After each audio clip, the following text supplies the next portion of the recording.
Baik, Assalamualaikum warahmatullahi wabarakatuh. Eh, Alhamdulillah, Waalaikumsalam. alhamdulillah, puji syukur kita ucapkan kehadirat Allah yang telah memberikan kita nikmat kesehatan sehingga kita dapat melaksanakan presentasi mengenai analisis data. Yang pertama, terima kasih kepada dosen pengampu Dr. Rino SPD MPD MM selaku dosen pengampu pada mata kuliah metodologi penelitian. Baik, di sini kami dari kelompok 13 akan menjelaskan materi mengenai analisis data.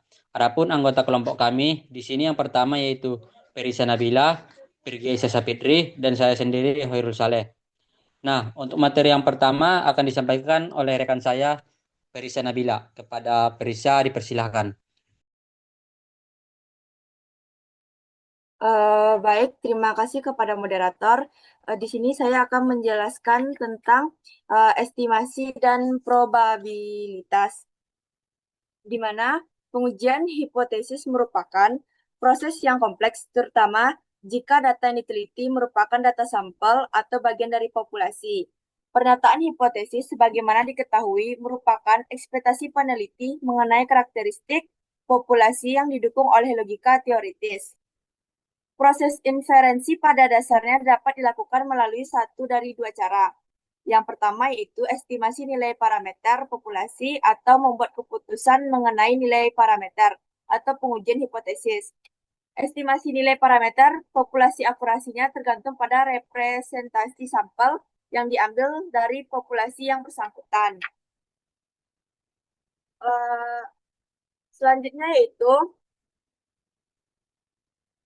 tentang kriteria keputusan atau decision criterion, yang dimana tingkat signifikan adalah tingkat probabilitas yang ditentukan oleh peneliti untuk membuat keputusan menolak atau mendukung hipotesis. Dalam bab 6 tadi bahas istilah tingkat keyakinan atau confidence level, yaitu tingkat probabilitas yang ditetapkan oleh peneliti bahwa statistik sampel dapat mengestimasi parameter populasi secara akurat. Sebaliknya, tingkat signifikan menunjukkan probabilitas kesalahan yang dibuat peneliti untuk menolak atau mendukung hipotesis. Kriteria keputusan berdasarkan tingkat signifikan, misalnya 0,05 atau 0,10, menunjukkan bahwa keputusan yang dibuat oleh peneliti untuk menolak atau mendukung suatu hipotesis mempunyai probabilitas kesalahan sebesar 5% atau 10%. Selanjutnya itu hipotesis nol dan hipotesis alternatif, yang dimana hipotesis nol seperti yang dikemukakan di awal merupakan salah satu format rumusan hipotesis yang menyatakan status quo. Tujuan menyusun format H0 untuk memberikan kemungkinan tidak adanya perbedaan antara ekspektasi peneliti dengan fenomena yang diteliti. Kemungkinan sebaliknya, ada perbedaan antara ekspektasi peneliti dengan data yang dikumpulkan. Selanjutnya itu kesalahan tipe 1 dan 2. Ada dua kemungkinan kesalahan yang dibuat peneliti dan membuat keputusan. Yang pertama yaitu keputusan peneliti menolak hipotesis nol, padahal kenyataannya hipotesis nol adalah benar. Kesalahan ini selanjutnya disebut dengan kesalahan tipe 1 atau tipe 1 error. Yang kedua yaitu keputusan peneliti tidak dapat menolak hipotesis nol, padahal kenyataannya hipotesis nol adalah salah. Kesalahan ini selanjutnya disebut dengan kesalahan tipe 2 atau tipe 2 error. Kesalahan tipe 1 mempunyai tingkat probabilitas yang diberi simbol alfa, sedangkan kesalahan tipe 2 mempunyai tingkat probabilitas yang diberi simbol beta. Kemungkinan terjadi kesalahan tipe 1 dan tipe 2 dapat dikurangi dengan cara menambah jumlah sampel yang diteliti.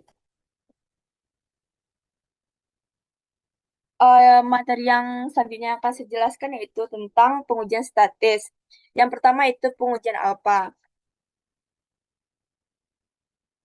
yang dimana pengujian hipotesis dapat pula dilakukan dengan menggunakan konsep pengujian statis terhadap probabilitas terjadinya kesalahan tipe 1 atau A. Probabilitas terjadinya kesalahan tipe 1 dapat ditentukan jika peneliti mengetahui distribusi pemilihan sampel atau X dari suatu penguji statistik. Pengujian alfa A menggunakan asumsi bahwa hipotesis nol adalah benar. Selanjutnya itu pengujian satu sisi dan dua sisi, yang dimana Pengujian statis dapat dilakukan dengan dua cara, yaitu satu sisi dan dua sisi, tergantung tipe hipotesis alternatif. Dalam pengujian satu sisi atau disebut juga dengan pengujian direksional, daerah penolakan Hanol terletak pada sisi kanan atau sisi kiri dari nilai rata-rata sampel, tergantung pada tipe pernyataan hipotesis alternatif. Sekian materi yang dapat saya sampaikan, saya kembalikan kepada moderator. Baik, terima kasih kepada Frisa Nabila yang telah menyampaikan materi yang pertama. Nah, untuk materi selanjutnya akan disampaikan oleh rekan saya, Pirgi Aisyah. Kepada Pirgi, dipersilakan. Baik, terima kasih moderator. Di sini saya akan menjelaskan mengenai pemilihan metode statistik. Nah, jadi pemilihan metode statistik ini yang relevan untuk menguji hipotesis penelitian merupakan bagian dari kompleksitas pengujian hipotesis. Adapun tiga faktor utama dalam metode pemilihan statistik itu yang pertama ada tujuan studi, kedua jumlah variabel yang diteliti, tiga skala pengukuran yang digunakan. Next. Nah, itu gambar. Nah, yang pertama itu tujuan studi. Yang dimana, next. Nah, yang pertama itu tujuan studi. Yang dimana tujuan studi ini memiliki tiga tujuan. Yang pertama itu ada eksplorasi. Yang dimana penelitian yang tujuannya itu menggali fenomena yang belum banyak diketahui. Misalnya mau cari tahu faktor apa saja yang mempengaruhi minat mahasiswa wirausaha tanpa punya dugaan yang baku dulu. Yang kedua itu ada deskriptif, penelitian yang fokusnya memotret atau menggambarkan kondisi apa adanya. Misalnya bagaimana tingkat kepuasan mahasiswa terhadap layanan perpustakaan. Tiga itu pengujian hipotesis, yang dimana penelitian yang sejak awal sudah punya dugaan dan ingin menguji apakah dugaan itu terbukti secara statistik pada populasi. Misalnya ada perbedaan hasil belajar antara kelas yang pakai metode A dan B. Terus itu ada statistik deskriptif dan inferensial yang dimana untuk studi ini eksplorisasi dan deskriptif.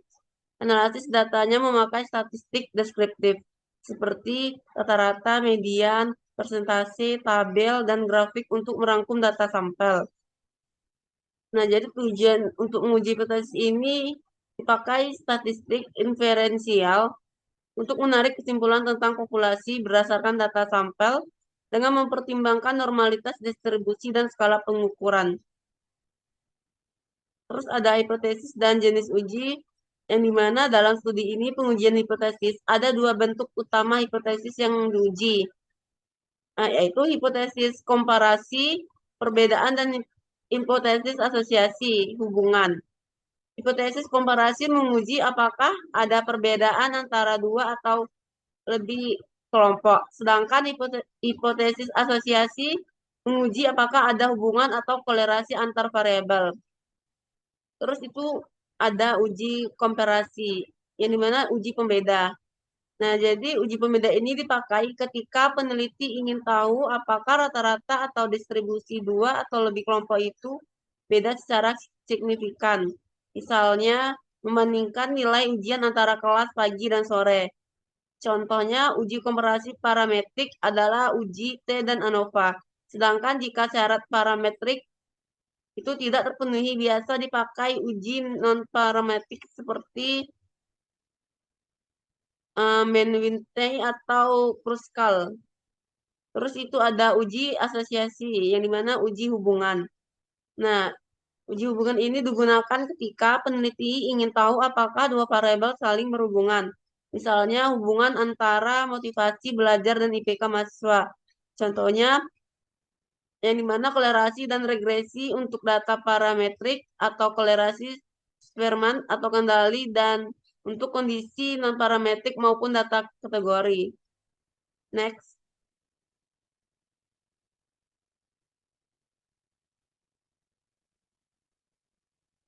Nah, materi selanjutnya itu jumlah variabel yang diteliti terdapat tiga kategori. Yang pertama itu ada satu variabel, dua variabel, dan lebih dari dua variabel.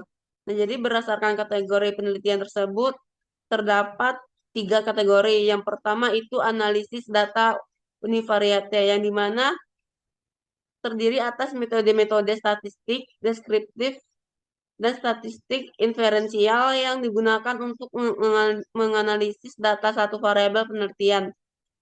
Penelitian ini terhadap satu variabel umumnya bertujuan untuk mendeskripsikan distribusi satu variabel penelitian dan uji perbedaan antara data yang diteliti dengan ekspektasi atau hipotesis peneliti. Yang kedua itu analisis data bivariate, terdiri atas metode-metode statistik deskriptif dan statistik inferensial yang digunakan untuk menganalisis data dua variabel penelitian. Di mana penelitian ini terhadap dua variabel biasanya mempunyai tujuan untuk mendeskripsikan distribusi data, menguji perbedaan dan mengukur hubungan antara dua variabel yang lain diteliti. Yang ketiga itu analisis data multivariate, terdiri atas metode-metode statistik deskriptif dan statistik inferensial yang digunakan untuk menganalisis data lebih dari dua variabel penelitian. Tujuan penelitian ini selain mendeskripsikan distribusi data juga menguji dependensi dan interdependensi antar variabel yang diteliti. Next.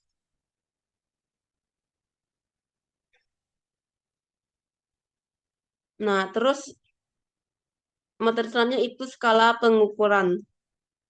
Yang dimana skala nominal ini cuma buat untuk mengelompokkan objek ke dalam kategori tanpa urutan, misalnya jenis kelamin, jurusan, atau status pekerjaan. Yang kedua itu ada skala ordinal, yang dimana skala ini sudah ada urutan atau tingkatan, tapi jarak antar tingkat itu tidak pasti sama, misalnya ranking kelas, tingkat kepuasan. Terus ketiga itu skala interval, yang dimana datanya berupa angka, jarak antar nilai sama, tapi tidak punya nol mutlak. Contohnya itu klasiknya suhu Celcius atau skor IQ. Terus yang keempat itu skala rasio, yang dimana level tertinggi mempunyai semua ciri interval plus nol mutlak. Misalnya berat badan, pendapatan, jumlah unit terjual, sehingga bisa dibandingkan dua kali lipat, setengahnya, dan sebagainya. Terus yang dimana hubungan dengan analisis statistik ini, yang dimana data nominal dan ordinal itu umumnya dianalisis dengan statistik deskriptif sederhana. Dan kalau mau diuji itu hipotesis pakainya itu diuji dengan non parametrik karena datanya kategori bukan angka kontinu dengan jarak yang jelas. Dan juga data interval dan rasio bisa dianalisis dengan statistik deskriptif yang lebih lengkap. Dan jika asumsi tertentu terpenuhi, dapat dilanjutkan ke uji parametrik seperti kolerasi, Pearson, UJT, atau ANOVA. Kemudian itu distribusi data dan uji hipotesis. Yang dimana kalau data interval atau rasio sebarannya normal. Tetapi penelitian ini bisa memilih uji parametrik karena lebih powerful. Misalnya uji T untuk membandingkan dua rata-rata atau ANOVA untuk lebih dari dua kelompok. Dan juga kalau data interval atau rasio ini tidak berdistribusi normal atau jumlah sampelnya kecil dan asumsi parametrik lain tidak terpenuhi. Analisis ini dicenderung beralih ke uji non-parametrik seperti Mann-Weinty, Wilcox, atau Kruskal. Next. Selanjutnya itu ada analisis univariate, yang dimana analisis deskriptif ini adalah cara peneliti menceritakan atau menggambarkan data dengan angka-angka sederhana, bukan mencari hubungan sebab akibat. Yang dimana di tahap ini peneliti biasanya menampilkan tabel, grafik, dan ukuran-ukuran ringkas seperti rata-rata dan presentasi, supaya pembaca punya gambaran awal tentang data yang dikumpulkan.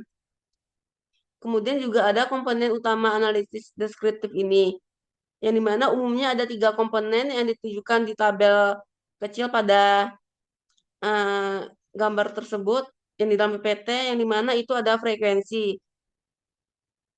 Yang dimana frekuensi ini seberapa sering suatu kategori atau angka muncul, bisa dalam bentuk jumlah maupun persentase.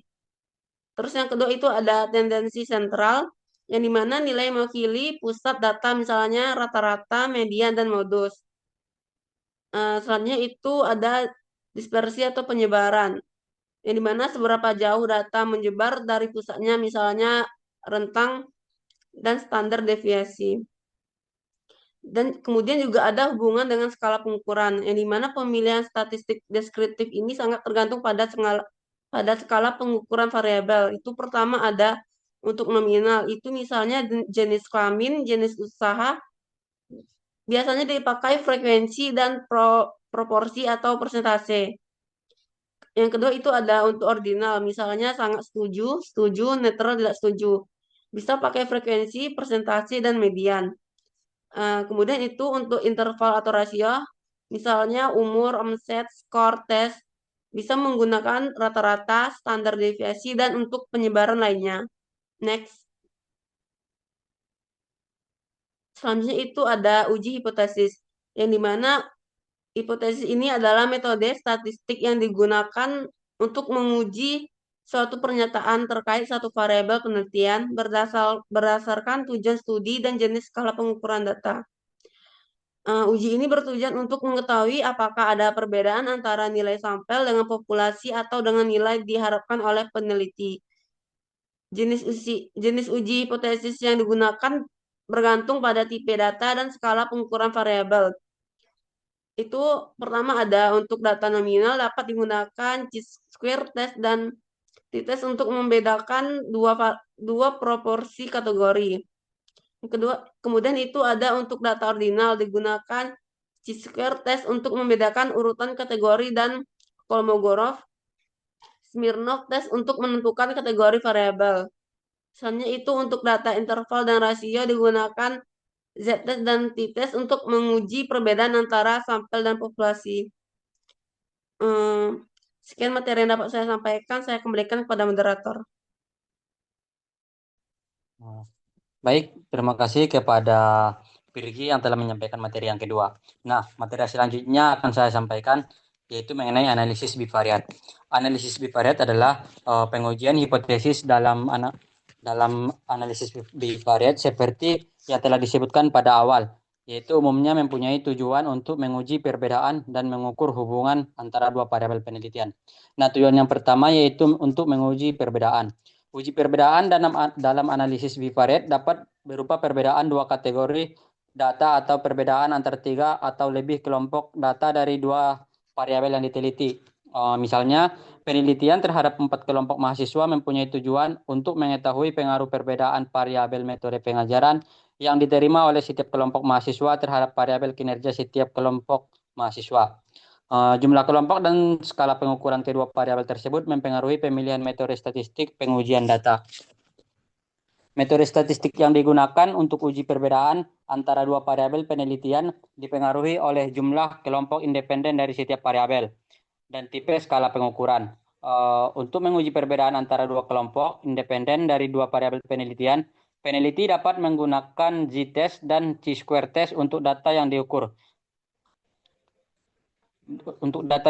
Dengan skala nominal, dan Mann-Whitney test dan Wilson test untuk skala ordinal. Dan jika skala pengukurannya interval dan rasio, digunakan z-test atau t-test terhadap kelompok independen.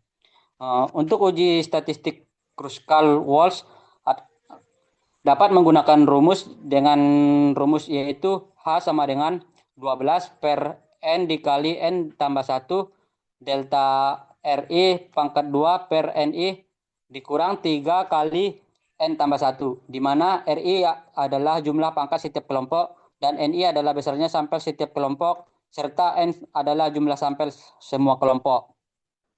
Next. Nah, tujuan yang kedua yaitu untuk menguji hubungan antara satu variabel dengan variabel penelitian yang lain seperti yang telah dibahas sebelumnya dapat berupa hubungan korelasional dan hubungan sebab akibat.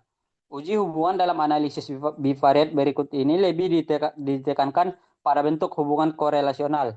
Metode statistik yang sangat populer untuk menguji hubungan antara dua variabel penelitian yang diukur dengan skala interval dan rasio yaitu yang pertama analisis regresi dan yang kedua yaitu koefisien korelasi.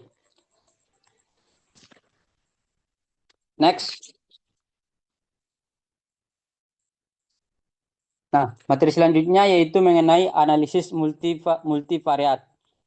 Analisis multivariat itu adalah di mana penelitian bisnis umumnya merupakan usaha untuk menjawab pertanyaan atau memecahkan masalah-masalah bisnis yang multidimensional. Analisis multivariat banyak digunakan dalam penelitian bisnis untuk pemecahan masalah yang kompleks. Metode statistik dalam analisis multivariat seperti yang dikemukakan sebelumnya secara garis besar dibagi menjadi dua kelompok, yaitu kelompok yang pertama metode-metode dependensi dan yang kedua yaitu metode-metode interdependensi. Yang pertama itu analisis dependensi merupakan metode-metode statistik dalam analisis multivariat yang digunakan untuk menjelaskan dan memprediksi satu atau lebih variabel dependen berdasarkan beberapa variabel independen. Metode statistik yang termasuk dalam kelompok analisis dependensi antara lain adalah analisis regresi berganda, analisis diskriminan, multivariate analysis of variance, dan yang terakhir yaitu canonical correlation analysis. Yang kedua yaitu analisis regresi berganda. Pada dasarnya, analisis regresi berganda merupakan ekstensi dari metode regresi dalam analisis bivariat yang umumnya digunakan untuk menguji pengaruh dua atau lebih variabel independen terhadap variabel dependen dengan skala pengukuran interval atau rasio dalam satu persamaan linear. Pengaruh variabel independen dalam analisis regresi berganda dapat diukur secara parsial dan secara bersama-sama yang ditunjukkan oleh koefisien of multive determination. Next.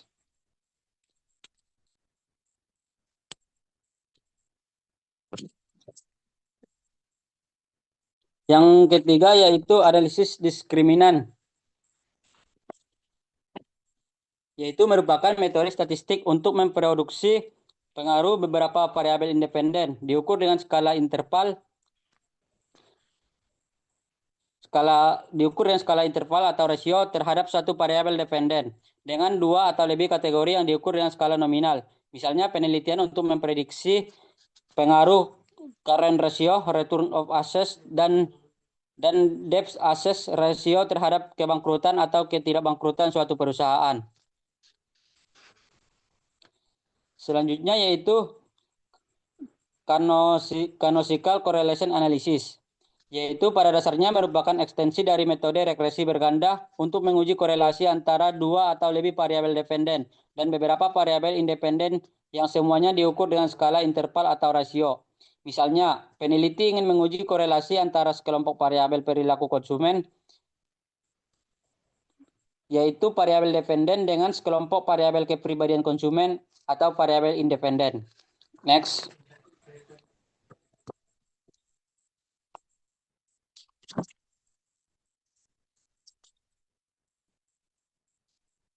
Selanjutnya yaitu analisis interdependensi. Adapun bagian-bagiannya yang pertama yaitu faktor analisis, di mana faktor analisis adalah metode statistik yang digunakan untuk meringkas informasi dalam jumlah banyak yang dihasilkan dari pengukuran berupa konsep-konsep menjadi sejumlah dimensi atau konstruk yang lebih kecil. Selanjutnya disebut sebagai faktor. Misalnya informasi mengenai umur, tinggi, berat, jabatan, pendidikan, dan sumber penghasilan karyawan dari sejumlah perusahaan melalui faktor analisis kemungkinan dapat diringkas menjadi dua faktor, yaitu yang pertama ukuran dan yang kedua yaitu status sosial. Selanjutnya yaitu cluster analisis.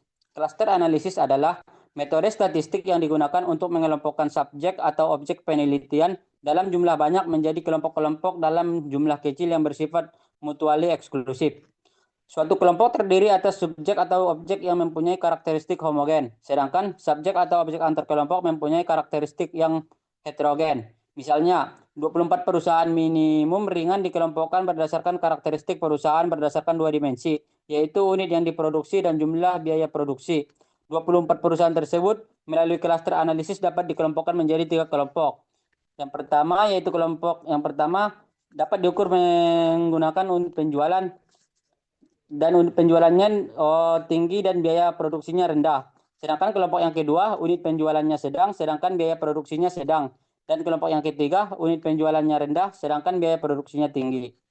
Selanjutnya yaitu multidimensional scaling, merupakan metode statistik yang digunakan untuk mengukur objek ke dalam ruang multidimensi berdasarkan kesamaan persepsi responden terhadap objek.